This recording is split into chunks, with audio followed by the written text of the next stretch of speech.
Welcome back to my YouTube channel. I used to think the worst part of losing someone was the silence they leave behind. The empty chair, the cold side of the bed, the sudden stillness in rooms that once echoed with laughter.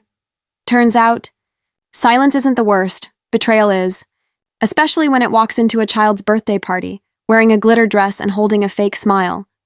It had been only 10 days since I buried my husband. I was still learning how to breathe without him.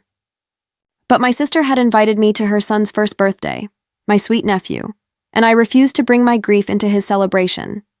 I showed up with a wrapped gift and swollen eyes.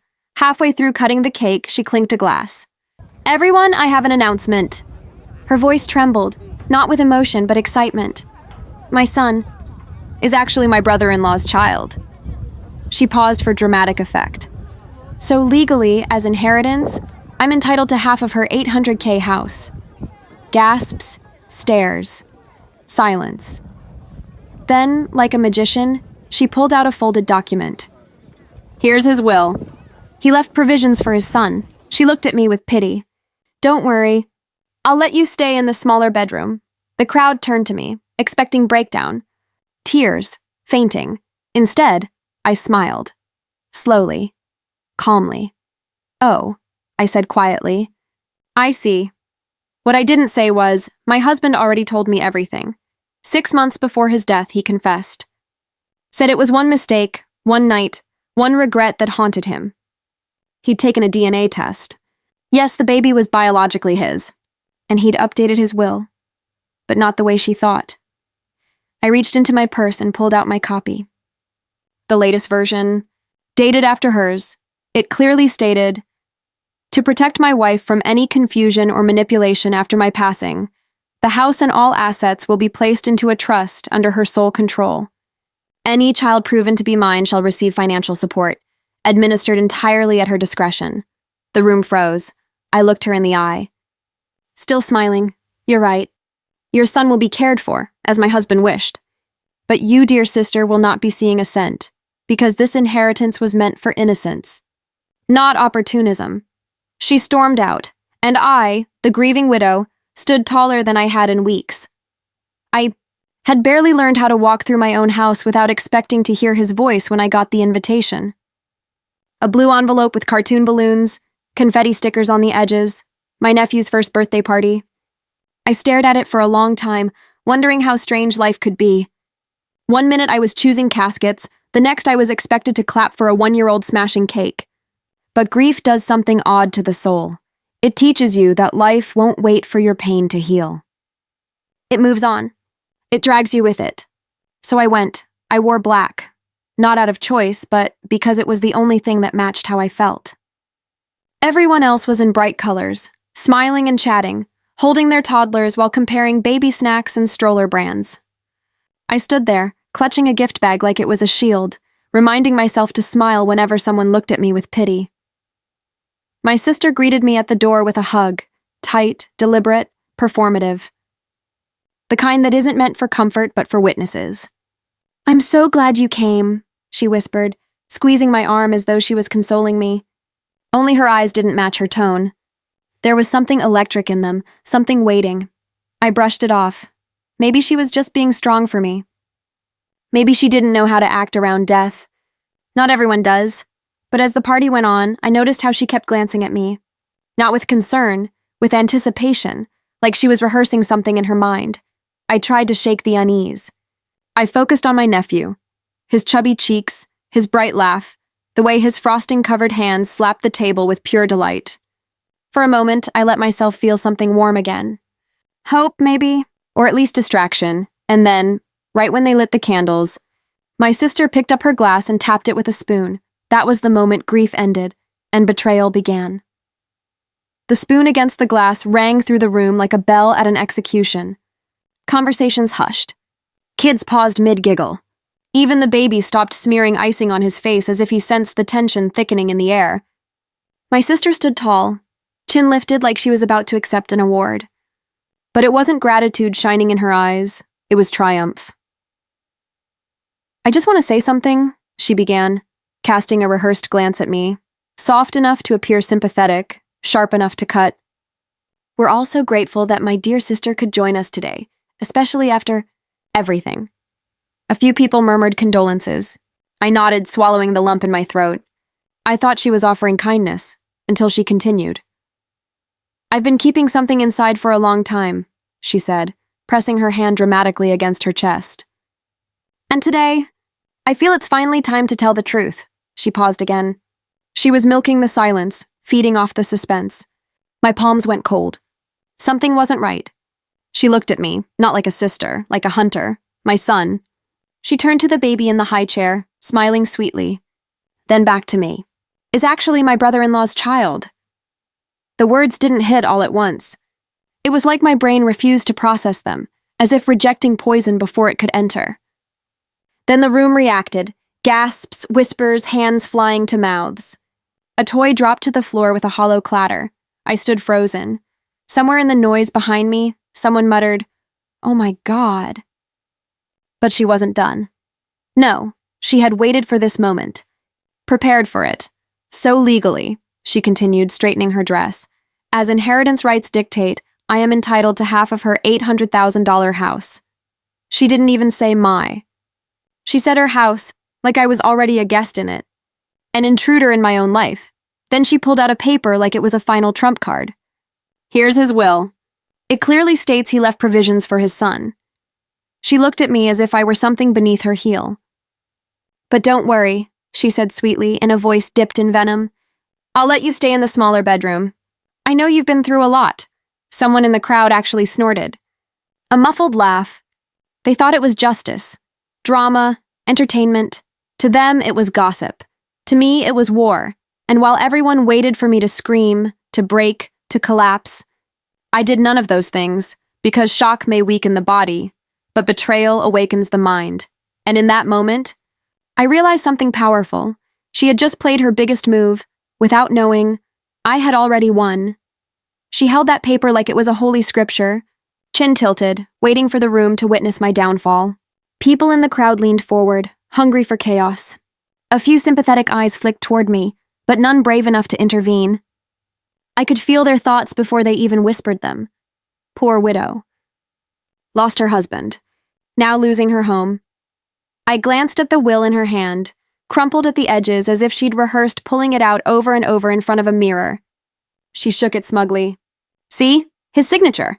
His words. I didn't step forward. I didn't snatch it out of her hand. I didn't beg to read it, because I didn't need to. I already knew what it said, and more importantly, I knew what she didn't know. She expected tears. She expected outrage. She expected me to crumble so she could stand taller, but instead of reacting, I simply breathed. Slow, controlled. My stillness unsettled her. Her smile flickered, like she wasn't sure if she delivered the line correctly. She cleared her throat, louder this time. This is proof, she announced to the crowd again, seeking validation. He acknowledged my son as his child. Legally binding, someone finally spoke. So, she has to give you half her house? Yes, she said proudly, locking eyes with me. That's how inheritance law works. There it was. She wasn't confessing. She was claiming territory. She wasn't asking for understanding. She was staking a conquest. And in that moment, a strange calm washed over me. The kind that doesn't come from weakness, but from absolute certainty. She had walked onto a battlefield, thinking she had a sword, but she didn't. No, I had already drawn the map, so I smiled, a real smile, and softly said the only words she wasn't prepared to hear. Oh, I see. Her confidence cracked, because nothing terrifies a manipulator more than a target who doesn't react on cue. She expected a scene. What she got was silence sharpened into power. The silence after my words stretched across the room like a taut wire, humming with tension no one dared to cut. I could feel every pair of eyes fixed on me, waiting for the crack, the sob, the scream, the collapse they thought inevitable. My sister's smirk faltered just slightly, as if she'd forgotten her script and didn't know what came next. I took a slow sip of water, steadying my hands against the glass, though the truth was they weren't shaking. Not anymore. The storm had already passed in me months ago, the night my husband sat me down and told me everything. That was the real earthquake. What she was doing now, this was nothing more than an aftershock. I placed the glass back on the table and straightened. I let the smile linger on my face, not mocking, not angry, but calm. A calm so unsettling it made her shift on her heels. "Oh, I see," I repeated softly, and the words carried more weight than any shouted denial could have. She fumbled with the paper, holding it higher, like proof could erase the sudden doubt clawing at her performance. You don't get it," she stammered, her tone slipping. "It's all right here. The will, the acknowledgement, he left something for my son." I tilted my head, studying her like she was a puzzle I had already solved. I could almost hear the whispers swirling behind us, the audience trying to decide if they were watching a tragedy or a comedy. No one realized yet that the punchline was already written, and it wasn't mine to bear. "Of course," I said finally, my voice smooth, measured, deliberate. "I believe you." The words landed like an embrace, but my eyes never softened. Because beneath the kindness there was steel. She knew it, I knew it, and everyone else felt it in the room, even if they didn't understand why. She wanted me broken. Instead, I stood taller. She wanted me humiliated. Instead, I disarmed her with grace. She wanted the world to watch me fall. Instead, they watched me smile, and in that moment, I realized something powerful. The louder she tried to claim victory, the more the truth already belonged to me. I let the silence breathe for one more moment before I finally reached into my purse. No rush, no drama. Just quiet certainty.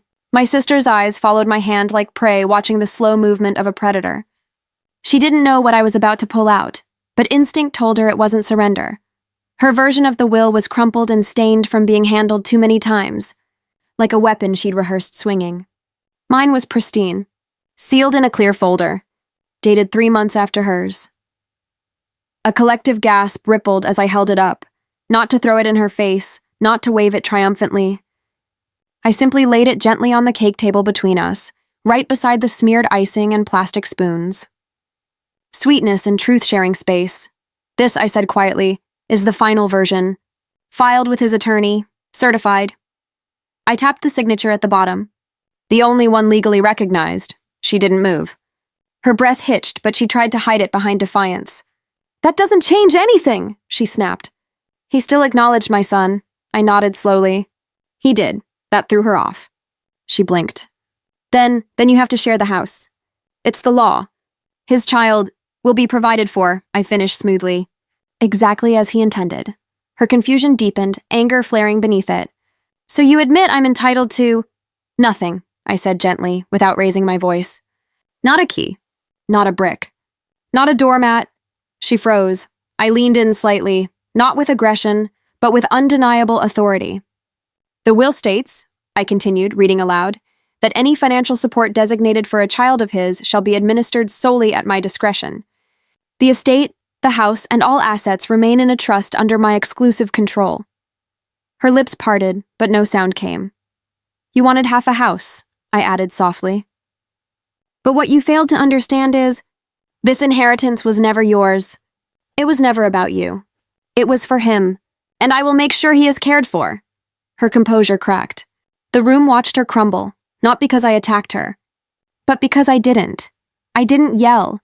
I didn't shame her. I simply removed her from the throne she'd built in her imagination.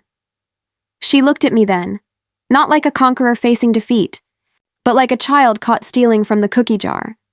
Confused by the kindness that followed, because even after everything, I reached for the folded will on the table, slid it gently toward her, and said quietly, "Next time you try to destroy someone, make sure they don't already know the ending." She didn't respond. She couldn't. She just stood there, trembling in silence, and for the first time that day, I felt something close to peace.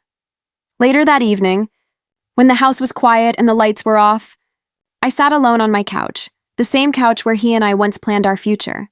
For the first time since his death. I didn't cry out of sorrow.